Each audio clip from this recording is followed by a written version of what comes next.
مختلف طریقوں سے پریشان کرے گا، کبھی کوئی کام یاد آئے گا، کبھی کوئی کام یاد آئے گا، لیکن تم نے ہمت کرنی ہے، نماز پڑھنی ہے۔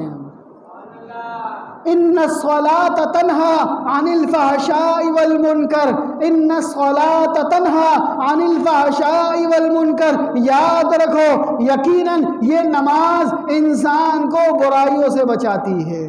یہ نماز آپ علیہ الصلوۃ والسلام کی آنکھوں کی ٹھنڈک ہے، یہ نماز مومن کی معراج ہے، یہ نماز اللہ تعالیٰ سے رابطہ کرنے کا ڈائریکٹ ذریعہ ہے۔ اس نماز کے ذریعے سے پریشانیاں دور ہوتی ہیں، اس نماز کے ذریعے سے تکلیفیں دور ہوتی ہیں، اس نماز کے ذریعے سے بیماریاں دور ہوتی ہیں، اس نماز کے ذریعے سے شیطان کا منہ کالا ہوتا ہے، اس نماز کے ذریعے سے دل نورانی ہوتا ہے، اس نماز کے ذریعے سے چہرے پر نور آتا ہے، اس نماز کے ذریعے سے اللہ تعالی راضی ہوتے ہیں۔ تو جو کوئی بھی چاہتا ہے کہ میں شیطان کے حملوں سے، شیطان کے دھوکوں سے بچتا رہوں، اس کو چاہیے نماز کی پابندی کرے، اس کو چاہیے نماز کی پابندی کرے۔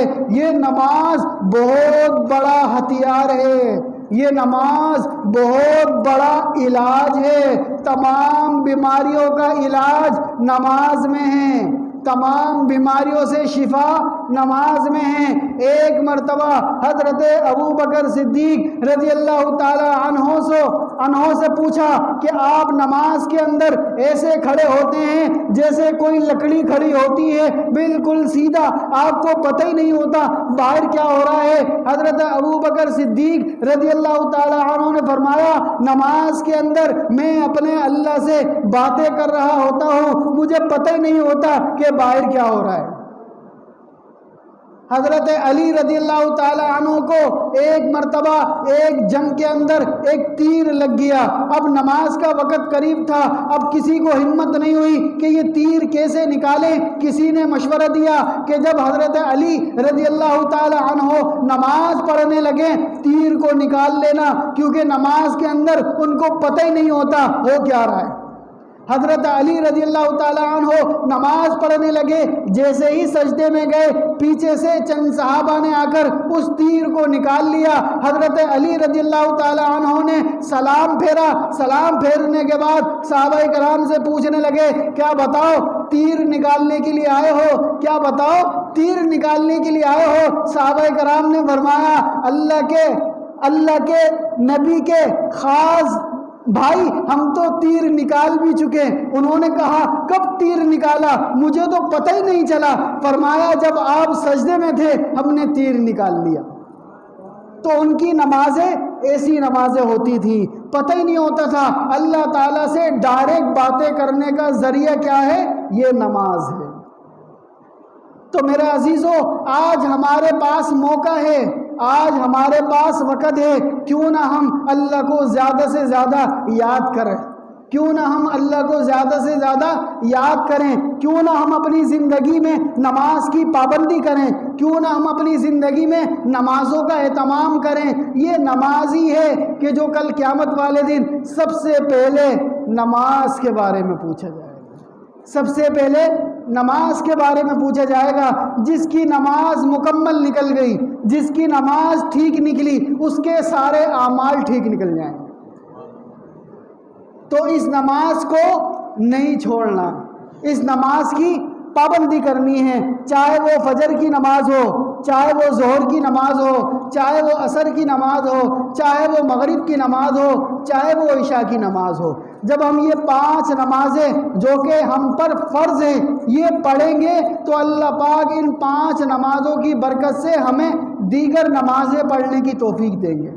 دیگر نمازیں اشراق کی نماز، چاش کی نماز، اوابین کی نماز، اور سب سے بہترین نماز تہجد کی نماز۔ لیکن کس کو توفیق ہوتی ہے؟ جو ان 5 نمازوں کو پڑھتا ہوگا۔ اب جو 5 نمازیں ہی نہیں پڑھتا ہوگا اس کو تہجد کی توفیق نہیں ہوتی، جو 5 نمازیں نہیں پڑھتا ہوگا اس کو اشراق کی توفیق نہیں ہوتی، جو 5 نمازیں نہیں پڑھتا ہوگا اس کو چاش کی توفیق نہیں ہوگی، اس کو اوابین کی توفیق نہیں ہوگی، اس کو صلاۃ التوبہ کی توفیق نہیں ہوگی، اس کو صلاۃ التراویح کی توفیق نہیں ہوگی، اس کو صلاۃ الوضو کی توفیق نہیں ہوگی۔ وجہ کیا ہے؟ وہ 5 نمازیں نہیں پڑھتا۔ تو یہ نماز ہم پر فرض ہے۔ سب سے پہلے اس نماز کے بارے میں پوچھا جائے گا، تو سب کوشش کریں گے نا انشاءاللہ کہ کبھی نماز نہیں چھوڑیں گے، یہاں سے جانے کے بعد بھی نماز نہیں چھوڑیں گے، کیونکہ نماز پڑھنے سے اللہ پاک راضی ہوتے ہیں، نماز پڑھنے سے اللہ پاک خوش ہوتے ہیں۔ جب اللہ پاک خوش ہوں گے تو وہ اپنے بندے کو بھی خوش کریں گے۔ آنے والی پریشانیاں انسان کو نہیں پتہ ہوتی ہیں، اللہ کو پتہ ہوتی ہیں۔ آنے والے حالات انسان کو نہیں پتہ ہوتے ہیں، اللہ کو پتہ ہوتے ہیں۔ جو کوئی نماز پڑھتا ہے اللہ پاک آنے والی مصیبتوں کو ٹال دیتے ہیں، جو کوئی نماز پڑھتا ہے اللہ پاک آنے والی پریشانیوں کو ٹال دیتے ہیں۔ تو کوشش کریں گے نا سب نماز پڑھیں گے، اللہ پاک جو کچھ کہا گیا سنا گیا اس پر عمل کرنے کی درس قرآن، درس حدیث، اصلاحی بیانات، فقہی مسائل اور وظائف کے لیے مفتی ابو بکر انصاری کے چینل کو سبسکرائب کریں۔